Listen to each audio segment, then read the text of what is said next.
අයබවන් green SLTV YouTube channel එකත් එක්ක එකතු වෙලා ඉන්න ඔබ ඉතාමත් ආදරෙන් යුතුව පිළිගන්න ලබනවා. ඉතින් අද දවසේදී අපි කතා කරන්න බලාපොරොත්තු වෙන්නේ SPSS software එක පාවිච්චි කරලා data analyze කරන්නේ කොහොමද කියන එක. ඔයා මේ වෙනකොටත් MBA එකක් නැත්නම් bachelor's degree එකක් කරනවා නම් ඒකේ dissertation එකට final project එකට ඔයාලට data collect කරලා ඒ data SPSS එක හරහා analyze කරන්න සිද්ධ වෙනවා. අපි ඒ සම්බන්ධව තමයි අද දිනේදී වීඩියෝ එකේ කතා කරන්න බලාපොරොත්තු වෙන්නේ. ඉතින් අපගේ YouTube channel එක subscribe කරලා නැත්නම් අපගේ YouTube channel එක subscribe කරන්න. අපගේ YouTube channel එක මේ වෙනකොට subscribe කරලා නම් තියෙන්නේ. ඔයාලට පුළුවන් අපගේ වීඩියෝ share කරන්න අනිත් අයට පුළුවන්. ඉතින් අද දවසේදී අපි කතා කරන්න බලාපොරොත්තු වෙන්නේ SPSS software එක පාවිච්චි කරලා data analyze කරන්න. ඔයාලා data collect කරන්නේ questionnaire එකක් share කරලා ඒ questionnaire එකට එන response අනුව තමයි අපි data analyze කරන්නේ. ඉතින් questionnaire එකක් share කරාට පස්සේ ඕගොල්ලෝ එන data ටික Excel sheet එකකට generate කරගන්න. ඒ Excel sheet එක generate කරගත්තට පස්සේ ඔයාලට සිද්ධ වෙනවා SPSS එකට ඒ data insert කරන්න. SPSS එකට data insert කරාට පස්සේ ඔයාලට සිද්ධ වෙනවා ඒ data SPSS එකට ගලපෙන විදිහට recode කරන්න.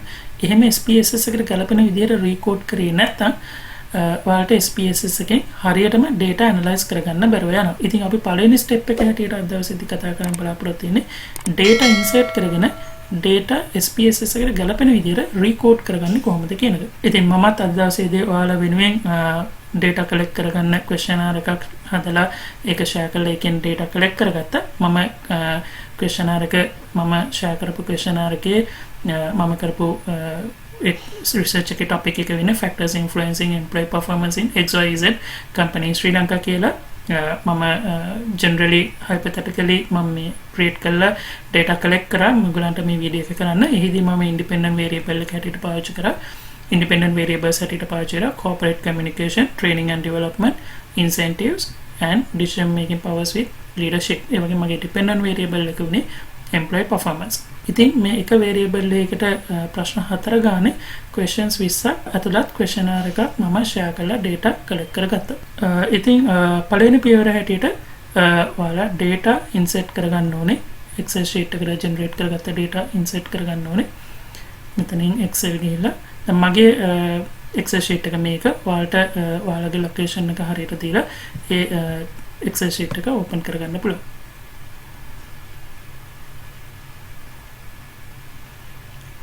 හොඳයි මගේ Excel sheet එක මේ විදිහට insert කරගත්තට පස්සේ SPSS එකේ දිස්සෙන්නේ මේ විදිහට.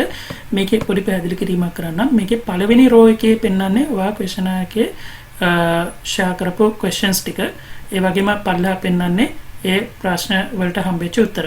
ඔයා උඩින්ම පෙන්වන්නේ ඔයා ඉදිරිපත් කරපු ප්‍රශ්නාවලියේ ප්‍රශ්න ටික. පහළින් පෙන්වන්නේ ඒ ප්‍රශ්නාවලියට හම්බෙච්ච උත්තර. හොඳයි මේකේ තව චුටි පැහැදිලි කිරීමක් කරන්න. මේ පළවෙනි row එකේදී මේ තියෙන questions ටිකයි මේ දෙවෙනි sheet එකේ variable view කියන sheet එකේ name කියන column එකයි අතර සම්බන්ධයක් තියෙනවා. ඒ කියන්නේ name කියන column එක represent කරන මේ පළවෙනි row එකේ තියෙන questions ටික. අපි දැන් මේක code කරගන්න යන්නේ. ඒක නිසා අපි variable view එකට ගිහිල්ලා name කියන එකේ මෙන්න මේක අපි පළවෙනියට code කරගන්න. මෙතනදී මේ පළවෙනිම එකට තමයි අපි කෝඩ් කරන්න යන්නේ. මෙතනදී agree කියලා හැමෝම කියලා තියෙනවා. මේ කියන්නේ questionnaire එකට log වෙන්න කලින් මේ questionnaire එක කරන්න කැමතියි කියලා අපි agree වෙලා responder agree වෙලා log වෙලා මේ පුරවපු එකේ ඒ agree වෙච්ච එක තමයි මෙතනදී මේ පෙන්වන්න කරලා තියෙන්නේ. ඉතින් අපි මෙතන මේක දැන් අපි කෝඩ් කරගන්න යන්නේ. මෙතනට මම දෙනවා statement කියලා.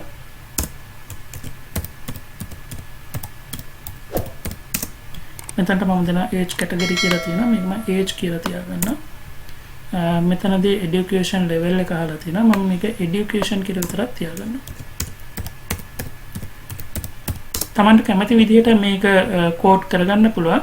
නමුත් තමන්ගේ මතකයේ තියෙන්න ඕනේ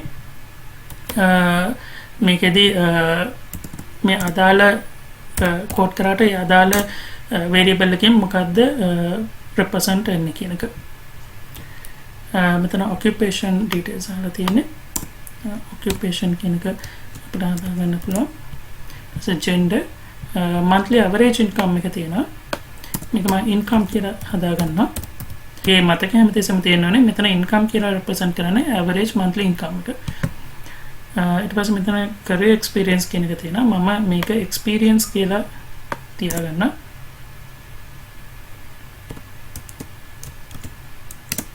හරි මෙතනින් ඉඳලා මෙතනින් එහාට පටන් ගන්නෙ මගේ variables වලදී ආපු questions ටික. මේ questions ටිකත් මම code කරගන්න ඕනේ. ඔයාලට මතක ඇති මම පෙන්නුවා මගේ variables ටික මේ තියෙන මගේ variables ටික independent variables 4යි dependent variable එකයි variables 5ක් තියෙනවා. පහට questions 4 ගානේ questions 20ක් තියෙනවා. පළවෙනියටම මම අරන් තින්නේ independent variable corporate communication. එතකොට corporate communication එකට අදාළ questions 4 තමයි මෙතනදී පළවෙනි 4 තියෙන්නේ. ඒක මම code කරගන්නවා. corporate communication නිසා CC කියලා දානවා. පළවෙනි ප්‍රශ්න නිසා මම පළවෙනි ප්‍රශ්න කියලා දානවා. මෙතන CC2 කියලා මම දානවා. මෙතන CC3 කියලා දානවා. දැන් මේ කෝඩ් කරන එක Tamanට කැමති නම් corporate communication කියලා දැම්ම ප්‍රශ්නයක් නැහැ. Tamanගේ variable එකේ නමින්ම කෝඩ් කරගත්ත ප්‍රශ්නයක් නැහැ. නමුත් මම මේක හඳුනා ගැනීමේ පහසුවට මම CC4 කියලා ඒ කියන්නේ CC එකෙන් CC සහ අදාළ ප්‍රශ්නට අදාළ අංකය දමමින් මම මේක කෝඩ් කරගන්නවා. ඊළඟට මෙතනදී පටන් ගන්න මගේ දෙවෙනි variable එකට අදාළ ප්‍රශ්න ටික මෙතනදී පේනවා මගේ දෙවෙනි variable එක තමයි training and development. Training and development නිසා මම මේක TND කියලා කෝඩ් කරගන්නවා. TND1 TND2 එකම TND3 කියලා දානවා. TND4 කියලා දානවා. හරි ඊළඟට තියෙන්නේ මගේ ඊළඟ variable එකට අදාළ ප්‍රශ්න 4 ඒක මගේ incentives තමයි ඊළඟ variable එක ඒක මම incentives කියලා දානවා. incentives 1 incentives 2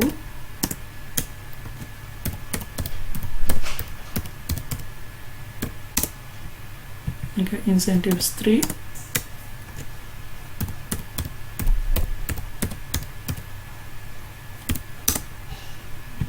incentives 4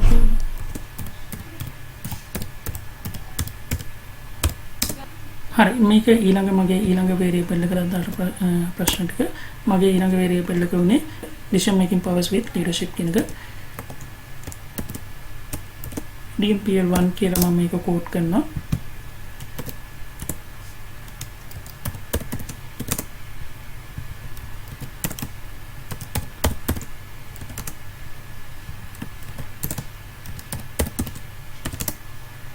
හරි මගේ independent variables ටික මම කෝඩ් කරලා ඉවරයි. ඊළඟට මගේ තියෙන dependent variables ටික මේ dependent variables ටික දැන් මගේ employee performance නේ මට මේක EP1 EP2 EP3 EP4 කියලා ගන්න පුළුවන්.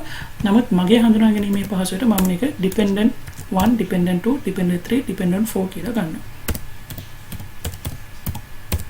dependent 1 dependent 2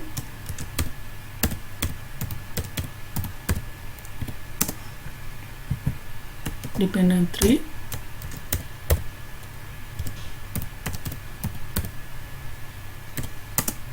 dependent 4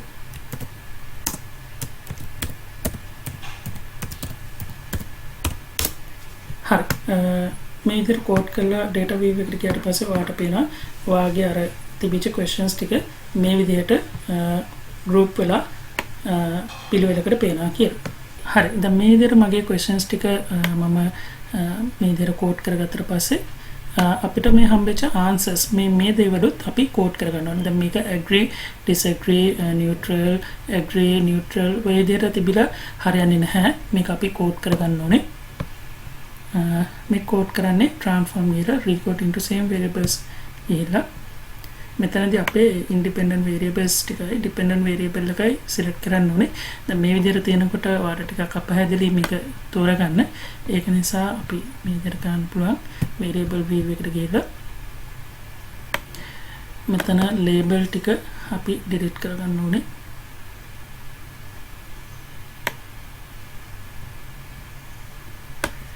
හරි දැන් මම labels ටික remove කරා. ඊට පස්සේ data view එකට එන්න transform වෙලා record into same variables කියන එක. දැන් අපි මේ යන්නේ මේ මෙතන තියෙන උත්තර වලට ඒ උත්තර ටික record කරගන්න. මෙතනදී අපි independent variables ටික dependent variable එකයි ගන්න ඕනේ. මේවා අවශ්‍ය නැහැ.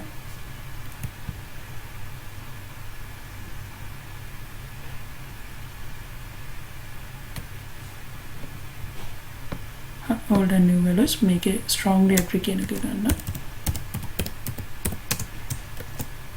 strongly agree කියන එක මම value කරනවා 5 වලට. agree කියන එක මම value කරනවා 4 වලට. neutral කියන එක මම value කරනවා 3 වලට.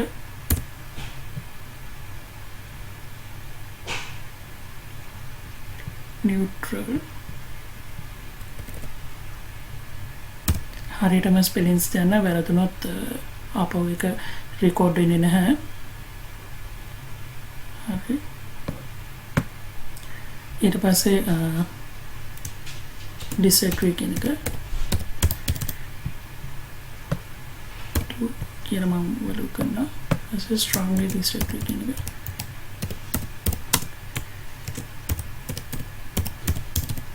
මම value කරනවා 1 කියලා.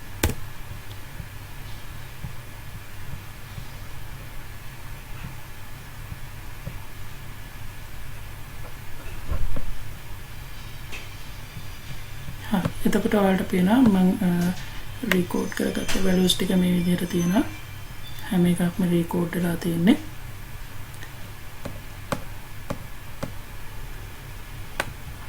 මේ විදිහට රෙකෝඩ් කරගත්ත පස්සේ variable view එකට ගිහිල්ලා මෙතන questions ටිකට විතරක් අදාළ මේ ටික string කියලා තියෙන එක අපි numeric කරගන්න ඕනේ. string කියන එක numeric කරගන්න. ඊට පස්සේ අපි මේක copy කරලා ගන්න.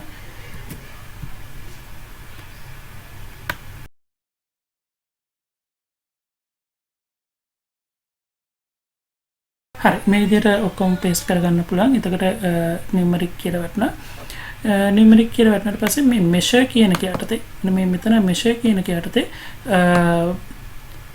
ඒ numeric කරපු දේවල් ටික විතරක් scale කියලා වටෙන්න ඕනේ. මේ scale එක යටතේ තියාගන්න.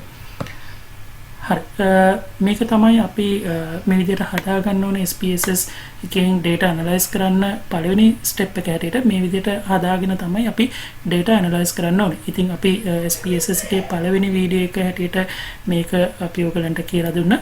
අපි ඊළඟ වීඩියෝස් වලින් බලමු ඊළඟ analysis parts කොහොමද කරන්න කියලා. විශේෂයෙන් අපි දෙවෙනි වීඩියෝ එකෙන් ඔබ විතර ගෙන ඉන්න බලාපොරොත්තු වෙනවා validity සහ reliability analysis එක කරන විදිය.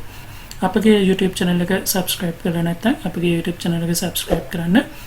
ඒ වගේම මේ වෙනකොටත් subscribe කරලා නම් තියෙන අපගේ වීඩියෝ share කරන්න අනිත් අයටත් බලන්න මේ වීඩියෝ share කරන්න.